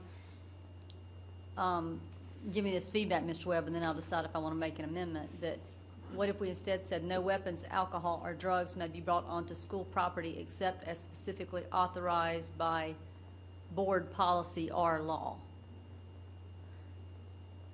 Because it seems like that's contradictory to saying no drugs can be brought onto property to what we've just said about kids can bring drugs and have controlled substances on campus. Yeah, I would have to think about that. On the surface, I don't have opposition to it. Now, the except as permitted by Board Policy NBC relates back to alcohol. No, that's what I'm saying. I wouldn't say that. I would just say I know, I'm just Yeah. clarifying that that only relates back to Right, alcohol yeah, for this that's right. purposes. Yeah, And then obviously the drugs or weapons, except specifically authorized by law. I don't believe I'm opposed to what you've proposed. Well, that way, because otherwise it seems like this is contradictory Yeah. to the policy that we just passed. Or, you know, Would Okay. a cleaner Take- wording there, Mr. Webb, be to take out that underlined section and at the end insert as specifically authorized by law or board policy without reference to a particular that's what I policy? said.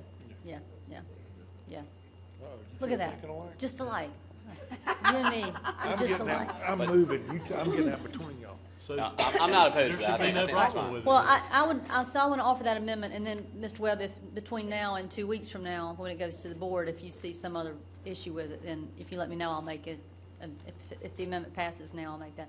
Okay, so then I would like to amend the policy so that that first sentence reads, "No weapons, alcohol, or drugs may be brought onto school property except as specifically authorized by law or board policy." I have a motion and a second. Is there any discussion on the motion to amend? If not, all those in favor say aye. Aye. Opposed? No. And the motion passes.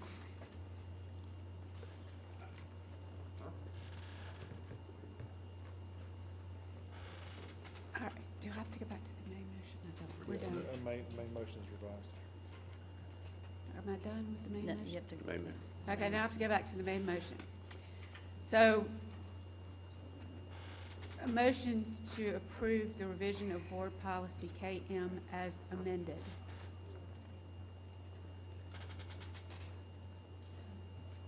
All those in favor? Aye. All those opposed? No. Okay, and the motion passes. All right, next item on the agenda is item 3.05, revision of policy KG, use of school facilities. Yes, ma'am. Thank you. The revisions here include the reference to Board Policy MBC in Section 5, where it says the board will not permit the use of schools for private social functions except as permitted by Board Policy MBC.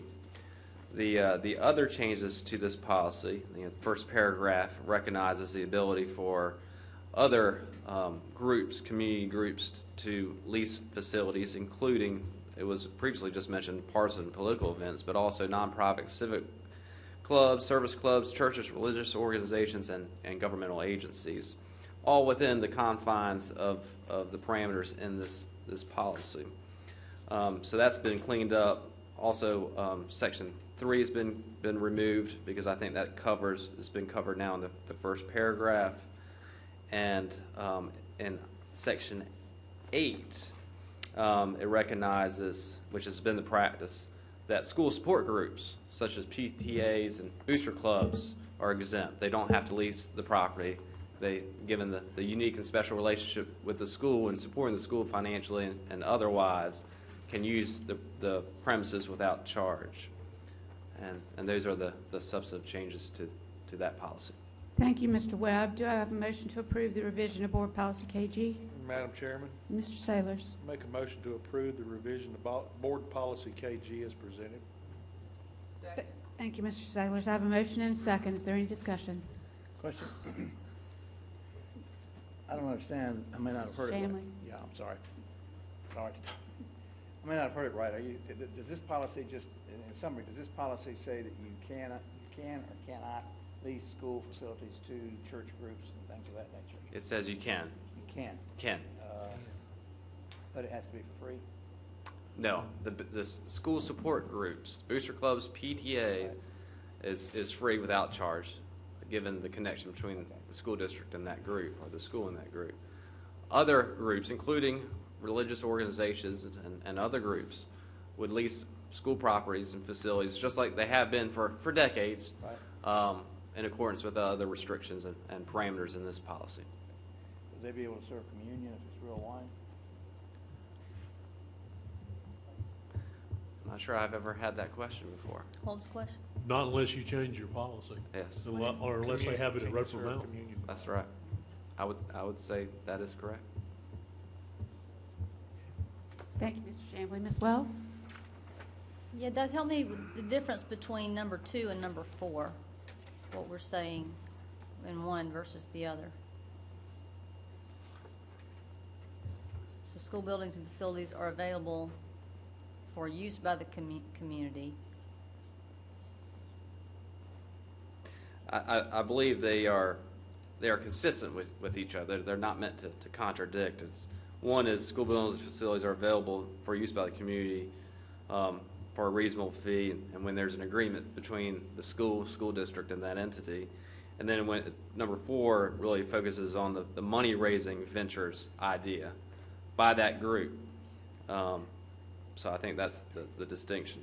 So we talk about in the cost under number 2, we say it's a reasonable fee to cover extra costs created by the use. And down below, we say cost plus a specific amount for each type of facility used. For example, which might bring clarity, if you were a nonprofit in the community and you wanted to host a fundraising basketball game for your nonprofit, then that would fall under number 4, which would be allowable if you're a community group, a community nonprofit. And the fee would then have to be figured into or as a part of what you charge for it. The other one contemplates you're the Rotary Club and you want to have your meeting there. Does that make sense? Yeah, I don't really see that there's any, the cost would be the same, right? I mean, you would charge them in both situations, you're going to charge them the fee. You could certainly combine those two into the same, but the reason they're in there separately is to allow, because in another place it says you can't do something for profit making. This allows you to do it to raise money for a non-profit. It specifically addresses that. That's why it's in there. It may not be in there in the best way, but that's the reason they're two separate things. Both need to be there whether they're in the same number or in 2 different numbers. Okay. And so then number 5, a private social function. So a nonprofit could have a private social, I mean, what do you mean by private? I would say private means that you're invited versus being open to the community. So our interpretation in the past has been you can't go have your wedding reception at the school cafeteria. That's a private function. A community group could have a function there. That's the way we've interpreted it in the past. Okay. Okay. I don't have a problem with the content of this policy. I'm going to reserve the right between now and the board meeting to potentially think about crafting an amendment, and I can let the board, Mr. Webb, I can work with you and send it out to the board or whatever, just so we're aware. But I think the language is still clunky, so if we have the opportunity to update it and make it a little more succinct, I would like to do that. Thank you. Thank you, Ms. Wells. All right. Seeing no other hands, have a motion and a second. All those in favor of the motion to approve the revisions of Board Policy KG, please say aye. Aye. Those opposed? And the motion passes. Next item on the agenda is 3.06, revision of policy GBRM, working conditions, substance abuse. Mr. Webb? Thank you. As you can see, the district already had a policy regarding workplace safety and drug-free environments for employees. But what I have done is made sure that this language mirrors federal law and state law with regard to definition of drugs, employees, workplace. Also includes the clarification that alcohol is included in addition to drugs. because the drug-free workplace, the statute itself only applies to drugs. So I've made it clear that alcohol is included as well. On the second page, on the sentence that talks about employees taking prescribed or over-the-counter medications, I've added that paragraph in there as a caveat to make it clear that employees who are properly taking prescription drugs or over-the-counter medication can do just that as long as it doesn't interfere with their job responsibilities. And then the last paragraph is similar to the paragraph in the student policy that was just approved by the Committee of the Whole. Recognizes that employees often suffer and experience issues with drugs and alcohol. And so it reaffirms the ability for them to seek assistance and to either go through the employee assistance program that we have or some other support system for them. Thank you, Mr. Webb. Do I have a maker? Madam Chairman, Mr. Sailors. make a motion that we approve the revision to board policy GBRM as recommended. Thank you, Mr. Sailors. Do I have a second? Second. Have a motion and a second. Is there any discussion? Ms. I don't know who's first. Ms. Wells. Go ahead. I just Mr. had a quick Chamley. question. I was just curious about this, and I may not have read it properly. A teacher, let's say, who has an alcohol problem and is appearing at school with alcohol on his or her breath and is addressed, and this is addressed by the principal or whomever, and that teacher says, well, I'm receiving counseling for this, and as a part of my counseling, I'm sort of weaning myself off of alcohol or some other excuse. The point being is if that person is, quote, caught with the alcohol or the drugs in their system on school property, do they then, can they say, I'm seeking treatment? Or do they face the normal disciplinary process? Is there any difference? It could be both, depending on the exact circumstance, Mr. Webb. That's right. So what we do is we encourage employees who are experiencing difficulties and going through counseling or treatment to tell us about that, and we will work with them on accommodations. Accommodations usually would be to be on leave, whether it be FMLA leave or otherwise, until they are ready to come back to work. And usually we have a return to work position statement to release them to come back. Now, that's the ideal path, and that's what we certainly work on communicating the idea behind this revision and the idea of accommodations. But if a teacher comes on campus and is impaired, for example, and then says that they're going through treatment, then we would still look at their impairment and how that impacted their teaching and their performance of responsibilities and take appropriate action. I guess as follow-up, my question would be that, for example, if they did not say that, they just came to school drunk and said, yep, sorry, I had too much to drink this morning, what would be the response then? What would be the disciplinary action? Well, obviously that would not be tolerated, and we would have to look into the situation, and I would say that it would be a very serious, egregious situation that we would have to review. It'd also be reported to law enforcement if they were on our property under the influence, obviously under the influence. Would it be grounds for dismissal? Yes. It certainly would be. So if they came, having previously told us they're receiving treatment for alcoholism, in the same situation, we would then determine if they were receiving medical treatment or psychological treatment. So in your the difference is, you show up drunk, you show up drunk. Yeah, in your hypothetical, Sorry, if they receive... Mr. Shamley, can you use your microphone, please? I can't hear you. Okay. Thank you. I guess. So I'll go ahead and repeat your Yeah. hypothetical. So Okay, they yeah, received treatment in the past, they return to work, and sometime in the future they come to school intoxicated. The mere fact that they received treatment in the past does not excuse their present misconduct. Right.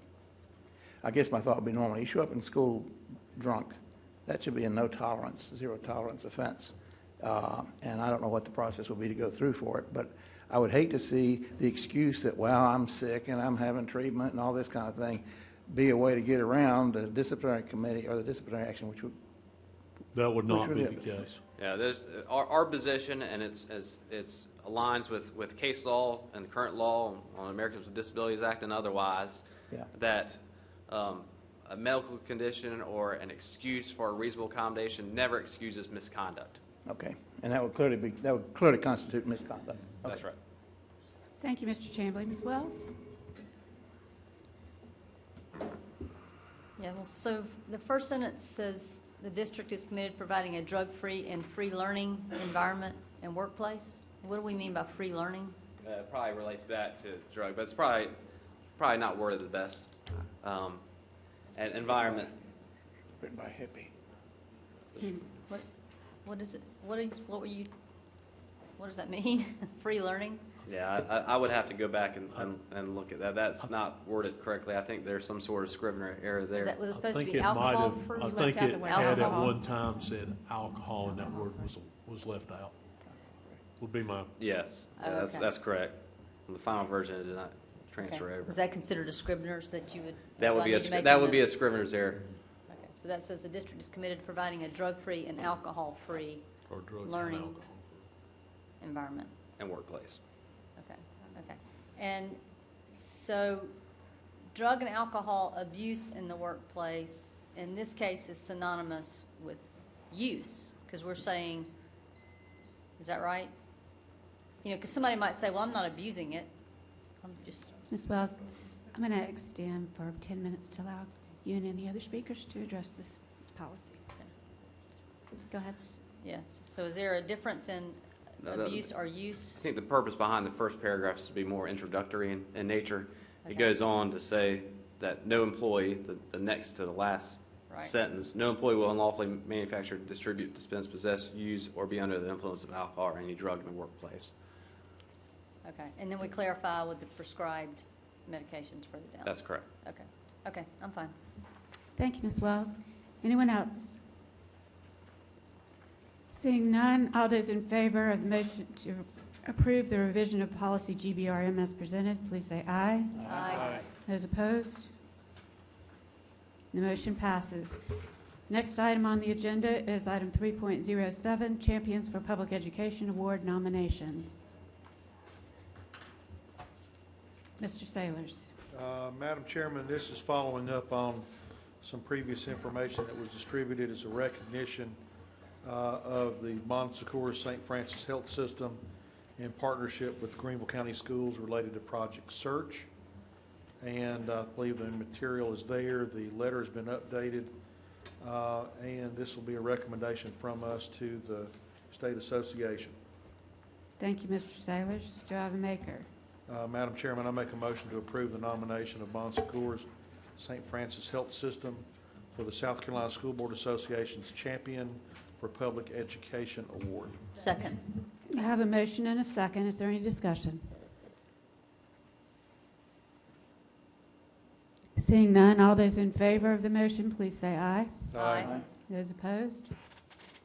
And the motion passes. Thank you. Thank you. Next item on the agenda is item 3.08, SCSBA resolution regarding PIVA health coverage. So recommended motion from the Advocacy Committee. Mr. Lewis, would you like to speak to the motion? Thank you, Madam Chairman. Just very briefly, because we discussed it at the last board meeting, the Advocacy Committee is making a recommendation that the resolution that is attached be submitted to SCSBA for them to include in their legislative platform options. So in order for us to move it forward to them, it has to pass the board. And so the Advocacy Committee is bringing it before the board to send to SCSBA. Mr. Lewis, would you like to make the motion? The motion came from committee Oh, coming. to Okay. approve the proposed resolution to SCSBA regarding PIVA health insurance coverage for school board trustees. All right. All those in favor of the motion, please say aye. Aye. Those opposed?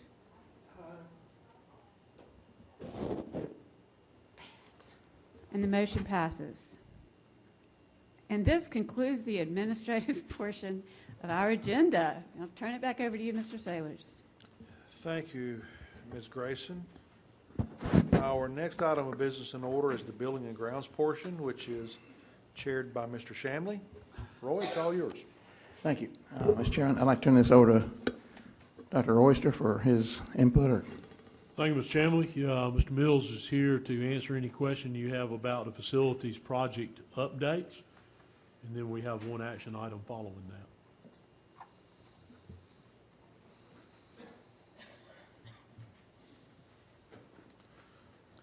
There are no questions?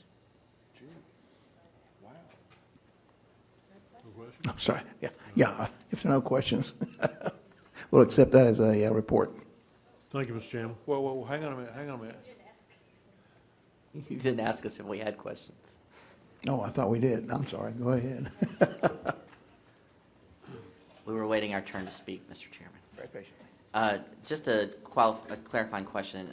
Greer High School's weight room, I think at the last CAL meeting we discussed that this is part of a plan to put weight rooms in all the schools. Yes, sir. Do we have an update on that? At one point, I had requested that we get kind of a timeline for when those weight rooms are scaled to be. It's particularly important for schools that are trying to explore whether they should go out on their own and build out a weight room, or should they wait for the district. So, Well, the Greer job has been bid. It came in slightly under bid, not a significant amount, but slightly under bid. So we're in the process of moving forward with that. If you'll recall, it's one that was not just a weight room. There was an equity issue there. There's a gym being constructed. The others, I believe Mr. Mills has them lined out in a priority order already, or you're in the process of doing that? We're in the process of doing that, but Southside High School is next on the list, and this information is being provided by Mr. Nance. He's in conjunction with working with the athletic directors and all, but he's identified Southside High School as the next project. Two things that are likely going to happen. One, we do not yet have the bid back on Fountain Inn High School. The bid opening is Thursday at 3 o'clock. 3 o'clock. That'll be a much better indicator about our path forward with other projects in the coming year. That'll be one point of reference as far as any ability to accelerate those weight rooms. The other 2 points would be in the fall, after the bonds have been sold, and we know based on the market at that time what amount they would generate within the millage, and also what amount of revenue we might have in excess of expense from FY 18 and FY 19, which I think we've already mentioned to you. We would propose to use some of those on safety and security enhancements, and there may be some opportunity between those two things to accelerate the weight rooms along the schedule that Mr. Nance is working with Mr. Mills to develop. Does that answer your question? Yes, thank you. Lewis? Yes, sir. Any others? Yeah. A couple. So Fountain Inn High School, the bids that are due is that site and building, or did you guys do site? Did you do that separately or not, other than the utility relocation? The only thing going on out there is the sewer line relocation. There was a major sewer line that needed to be routed out from underneath the building. Right, And it's under construction right now. Okay, so the bid is all inclusive of site work and It's all inclusive building. of everything with the exception of that sewer line relocation. Okay. And the plans, have they already been permitted for sediment they erosion have. control, stormwater? Yes, they That's have. been approved by the county? Yes, Okay. that's my understanding, yes. Okay. Roper Mountain Science Center, what's the schedule on that right now? Where are we with design and bidding? and The stuff? design is nearing completion, and we were getting ready to start the site package out there next month. In July is my understanding. Okay, and does that include addressing the sewer connection or not? The sewer, no, the sewer connection has not been addressed. We know where the outfall obviously is out of the building. The information that you provided, I've passed it on, and it is something that they're taking a look at and giving some consideration. Okay, so I'll reiterate, if it's a situation where we feel like that's something we want to do, but we might need some folks to partner in terms of the financial piece of it, I'd like to be able to help with that, so. All right. Okay, but we're still on schedule. We're still For on that work right schedule, now. yes. Okay, great, thank you. Anybody else? If not, this is submitted as a report only, I believe. Is that correct? Then I would say the next item is 4.02, relating to the Piedmont Natural Gas right-of-way located over at Roper Mountain Road. Yeah. Mr. Mills, you can speak to that. Yes, we are seeking to obtain a right-of-way for Piedmont Natural Gas to bring natural gas service to Roper Mountain. It's approximately 1,400 linear feet of piping. We'll tie in on Roper Mountain Road, and we'll run up approximately to where the driveway is. It enters the Harrison Hall site. This will provide gas to potentially to Harrison Hall, but essentially for the new environmental science and sustainability building. We could provide gas to the top of the mountain if it were necessary, but we have no utility use for it there. But in the future, you could certainly tie onto the line. It's been sized for that and for the new incubator building also will be fed off of this line. So we're seeking a right-of-way to install the line for Piedmont Natural Gas. And just for a point of clarification, as you know and are aware that I review property agreements and right-of-ways and easement agreements, and this being included, in the second paragraph, there is a missing by word there, another scrivener's error that somehow did not get into it. I made a few changes to this with Piedmont, but it should, when it talks about Exhibit A, it should say, and hereby incorporated into this agreement by reference. It's missing the by, but we'll add it in 2 weeks. Mr. Chairman. Mr. Lewis? Mr. Chairman, I make a motion to approve the Piedmont Natural Gas Company's request for a 5-foot wide permanent natural gas utility service to the Roper Mountain Science Center property. Second. Any discussion? Ms. Wells? Is this going to be in the road or on the? It's going to be running shoulder on of the the- shoulder of the road. You know, we just put a data line in on one side of the road. This is going to be on the other. Okay, so they'll, I guess once they do that, are they going to be responsible for any repaving or any, I know they typically don't, it's just a tight area, so I'm going to be surprised if they don't. But we're actually installing this line on the right-hand side of the road as you go on, which is on the side of the road where all the buildings are owned, so we should not hopefully damage the road. We're not going to have to cut the road, I don't believe. Okay, thank you. Any other discussion or questions? Are you ready to vote? If so, all in favor say aye. Aye. Opposed say no. The motion carries.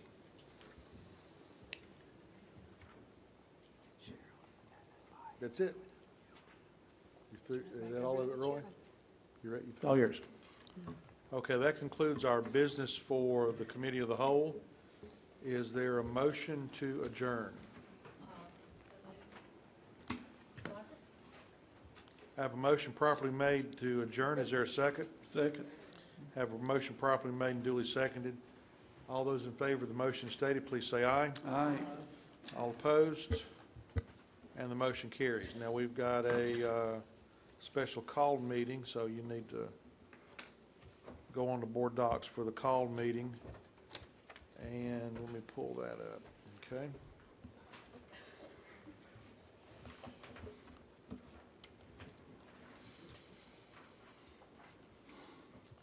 Since we have concluded our business with the Committee of the Whole and properly adjourned, I would like to call the special call meeting for June the 11th to order of the Greenville County School Board. We have one item of business in order, which is item 1.01, personnel. Dr. Oyster. Thank you, Mr. Sailors. You have information in your packet. You have the narrative that I sent to you about the 2 appointments that rise to the board level. And you also have some other personnel that we have already completed, primarily some professional personnel and some assistant principal employment. Okay, we have a recommendation from the administration. Does anyone need an executive session to ask questions? Mr. Meek? You do? Okay. So we have a request for executive session, so It's 1:45. We will adjourn, or we will we will excuse ourselves from this venue and reconvene in conference room A in executive session.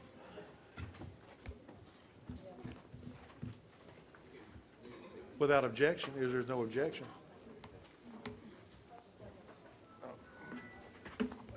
You know, it must be a hell of a thing to be dismissed from the administration. Is there a maker? Move. Huh?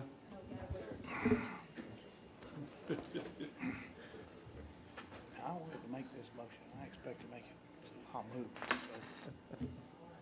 Okay. We have a recommended motion. Is there a maker of the motion? Yes, so moved. Okay, Mr. Shamley's made a motion to approve the recommendations. Is there a second? Second. Well, seconded by Mrs. Levinas Wells. Any discussion? Hearing none, all those in favor of the recommendations of the motion, please say aye. Aye. All opposed?